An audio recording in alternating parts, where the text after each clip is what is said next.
Okay, we're doing the gospel according to Mark 8:27 to 38. So chapter 8, those verses, and it's a couple big lines here in the Bible where Jesus says to the disciples, "Who do you think I am?" First of all, it's who do others say I am, and it's who do you think I am? And Peter says, "You are the Christ." And the point being is this is what you call high Christology. Christ knew he was God, and he told them he was God. I mention this only because when you read about all the apologetics and stuff, there's going to be a debate over whether Christ knew whether or not he was God. Of course he did. It was obvious. All right. This is another famous line in there. It says, "If any man will come after me, let him deny himself and take up his cross and follow me." And it's sort of the idea that you say to yourself, what is it that Christ would want me to do? How should I live my life? And, try to live it like Christ would want you to do. Nobody could be Christ, but you do the best you can with your own life and what you believe is he would want you to do. And that helps you to live a better life.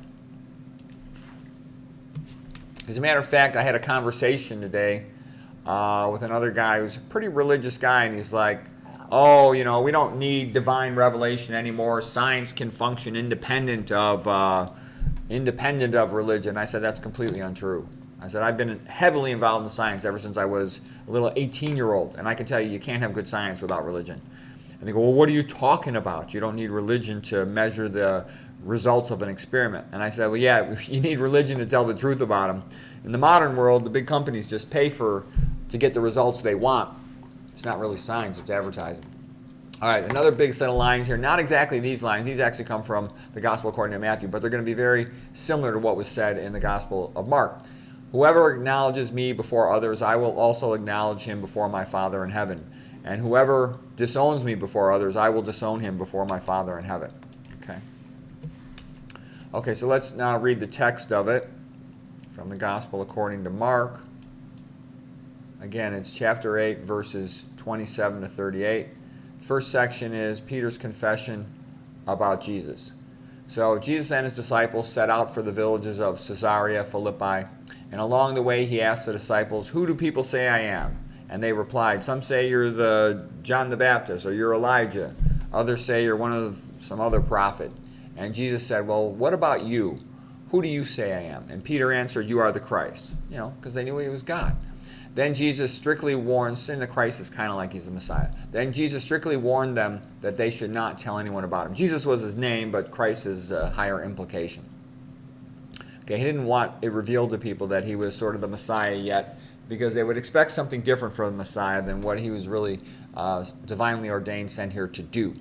Next section is the first prediction of the Passion.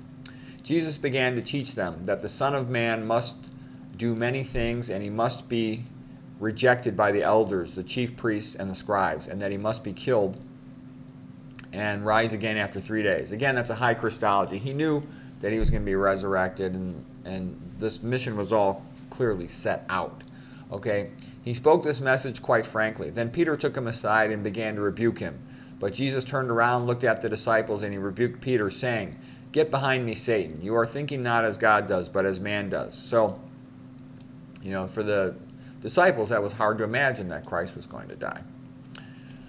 Okay, then Jesus said, "For whosoever will save his life shall lose it, but whoever shall lose his life for my sake and for the gospel shall save it. What profited a man if he should gain the whole world but lose his soul?" That's one of the greatest lines in the whole Bible. "Or what can a man give in exchange for his soul?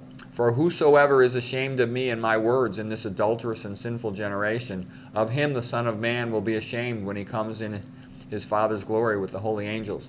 So that's sort of the big statements there. And again, that's why people sometimes ask me, why do I talk about religion? And I'm like, you don't understand. I would rather, be a meat eater and a processed food eater and be a free man than be a slave on a low-fat vegan diet. Even low-fat vegan diet is the best thing you do for your health. Okay, we talk about that. So that's an important line. What profited a man if he should gain the whole world but lose his own soul? So what I'm saying is religion's far more important than nutrition. Even though nutrition is the key to health, religion's the key to having a decent society and a free society. And almost everything good in life comes from this, okay? So you can't ignore this. This is where it's at. So anyways, hope you found that helpful.